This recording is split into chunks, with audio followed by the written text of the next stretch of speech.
वरुथिनी एकादशी के व्रत को करने से मनुष्य इस लोक में सुख भोग कर परलोक में स्वर्ग को प्राप्त करता है। और शास्त्रों में कहा गया है कि हाथी का दान घोड़े के दान से भी श्रेष्ठ है, हाथी के दान से भूमि दान श्रेष्ठ है, और भूमि के दान से तिल का दान श्रेष्ठ है, तिलों के दान से स्वर्ण का दान श्रेष्ठ है, और स्वर्ण के दान से अन्न का दान श्रेष्ठ है। अन्न दान के बराबर कोई दान है ही नहीं। तो अन्नदान से देवता, पितर, मनुष्य तीनों ही तृप्त होते हैं, और शास्त्रों में इसको कन्यादान के बराबर माना गया है। तो वरुथिनी एकादशी के व्रत से अन्नदान, कन्यादान दोनों के बराबर फल मिलता है। तो जो मनुष्य प्रेम और धन सहित कन्या का दान करते हैं, उसके पुण्य को चित्रगुप्त भी लिखने में असमर्थ है, उनको कन्यादान का फल मिल जाता है, ऐसा कहा जाता है। यदि भक्त वरुथिनी एकादशी से संबंधित सभी अनुष्ठानों का पालन करते हैं तो भक्तों के परिवार की सभी बुराइयों से मुक्ति मिलती है, संरक्षित किया जाता है। और राजाओं ने वरुथिनी एकादशी पर उपवास करके मोक्ष प्राप्त किया था। आज हम आपको वही कहानी सुनाएंगे, वरुथिनी एकादशी व्रत कथा। तो भगवान शिव ने एक बार भगवान ब्रह्मा के 5वें सिर का ही खंडन कर दिया था, और जिसके बदले में अभिशाप से बचने के लिए उन्होंने वरुथिनी एकादशी का व्रत किया और अपने पाप का पश्चाताप किया। तो चलो शुरू करते हैं वरुथिनी एकादशी व्रत कथा। वरुथिनी एकादशी व्रत को लेकर पौराणिक ग्रंथों में कथा प्रचलित है। कहा जाता है भगवान श्री कृष्ण ने यह कथा युधिष्ठिर के आग्रह करने पर सुनाई थी, और उन्होंने कहा था कि बहुत समय के पहले की बात है, नर्मदा नदी के तट पर एक राज्य था जिस पर मांधाता नामक राजा राज्य करता था। राजा के बहुत ही सारे पुण्य कमाए थे, क्योंकि वो बड़े ही धर्मात्मा पुण्यात्मा थे, और अपनी दानशीलता के लिए वो दूर दूर तक प्रसिद्ध थे।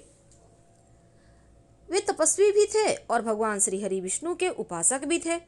एक बार राजा जंगल में तपस्या के लिए चले गए। अब वह एक विशाल वृक्ष के नीचे अपना आसन लगाकर तपस्या प्रारंभ कर दी। अभी तपस्या में ही लीन थे कि एक जंगली भालू आ गया और उन पर हमला कर दिया, लेकिन उनके पैर को दबाने लगा। पर राजा मानधाता थे कि तपस्या में ही लीन रहे, और भालू उन्हें घसीट कर ले जाने लगा। तो उन्होंने तपस्वी धर्म का पालन करते हुए क्रोध नहीं किया और भगवान श्री हरि विष्णु से ही संकट को उबारने की गुहार लगाई। तब भगवान श्री हरि विष्णु प्रकट हुए और भालू को अपने सुदर्शन चक्र से मार गिराया, लेकिन तब तक भालू राजा के एक पैर को पूरी तरह से चबा चुका था। अब राजा बहुत दुखी थे, दर्द में थे। तब भगवान विष्णु ने कहा, वत्स, विचलित होने की आवश्यकता नहीं है, क्योंकि वैशाख मास के कृष्ण पक्ष की एकादशी जो वरुथिनी एकादशी कहलाती है, वो मेरे बराह रूप की पूजा करना। व्रत के प्रताप से तुम पुनः संपूर्ण अंगों वाले हिष्ट पुष्ट सुंदर राजा हो जाओगे, और भालू ने जो भी तुम्हारे साथ किया वह तुम्हारे पूर्व जन्म के पाप का फल है। इस एकादशी के व्रत से तुम्हें सभी पापों से मुक्ति मिल जाएगी। अब भगवान की आज्ञा मानकर मानधाता ने वैसा ही किया, और व्रत का पालन करते ही उसे जैसे नवजीवन मिल गया। वह फिर से हृष्ट पुष्ट और तंदुरुस्त सुंदर राजा बन गया। अब राजा और भी अधिक श्रद्धावान और भक्ति में लीन रहने लगा। तो इस एकादशी की महिमा बहुत है। तो क्या करेंगे और क्या नहीं करेंगे? वरुथिनी एकादशी के कुछ नियम हैं। अगर आप व्रत रखते हैं तो पूरी तरह शुद्ध होकर रखिए। वरुथिनी एकादशी के व्रत में कई चीज़ें निषेध हैं, जैसे कि अगर आप व्रत रखते हैं तो कांसे के बर्तन में भोजन मत कीजिए, मांस, मदिरा, मसूर की दाल भूलकर भी मत खाइए, घर में चने की साग या चना मत बनाइए, कोदो का साग शहद खाना भी वर्जित है, और स्त्री संपर्क यानी पूर्ण ब्रह्मचर्य का पालन करें। एक बार भोजन करें, और मदिरा तो बिल्कुल भी नहीं, पान, गुटखा, तंबाकू ना चबाएं, और साथ ही जुआ खेलना, लोगों की बुराई करना, चुगली करना, ये सभी पापी मनुष्यों से बातचीत करना सभी त्याग दें। दातुन ना करें, इस व्रत में ये पूर्णतः वर्जित है। नमक, तेल, अन्न भी वर्जित है। काम, क्रोध, मद, लोभ, दंभ, मोह सबका त्याग करके व्रत रखें तो पूर्ण फल मिलेगा। कैसे करेंगे व्रत? वरुथिनी एकादशी जो वरुथिनी 11 को भगवान मधुसूदन की पूजा करनी चाहिए।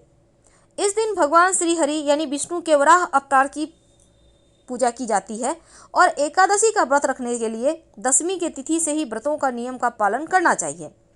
एक बार अन्न ग्रहण करना चाहिए, सात्विक रूप से 10वीं तिथि पर, और व्रत का पालन भी इसी दिन करना चाहिए। एकादशी के दिन सुबह उठकर स्नान वगैरह के पश्चात संकल्प लेकर भगवान श्री हरि के वराह अवतार की पूजा करें।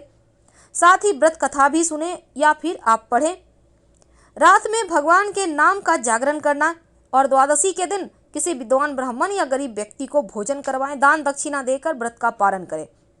एकादशी के दिन रखा गया यह व्रत लगभग 1000 वर्षों तक तपस्या करने के समान होता है, और वरुथनी एकादशी के दिन किया गया उपवास अन्य त्योहारों से अलग है, क्योंकि इस एकादशी से एक दिन पहले भक्तों को केवल एक ही बार भोजन करना चाहिए। इस अवसर पर उनका पांचों अवतार है भगवान वामन विशेष रूप से पूजा की जाती है। रात के समय भक्ति गीत गाइए। परिवार का हर सदस्य इस उत्सव में भाग ले सकता है, और भक्त भगवान से अपने सभी पापों को क्षमा करने के लिए, घर में सुख शांति और समृद्धि लाने के लिए, मनोकामना पूर्ति के लिए उनसे प्रार्थना जरूर करें। तो हम आपसे विदा लेते हैं। जानकारी अच्छी लगे तो लाइक कर सब्सक्राइब करें। हर हर महादेव। और अंत में आपके लिए जरूरी सूचना, हमने अपना नया वेबसाइट लॉन्च किया है granddharmasarmak.com। गूगल सर्च करके आप आ सकते हैं। यहाँ पर आपको पूजा पाठ, राशिफल, वास्तु, अंक ज्योतिष, तमाम चीज़ें आपको बहुत विस्तार से मिलेंगी। आइए और एक बार कमेंट भी कीजिए आपको कैसा लगा। धन्यवाद।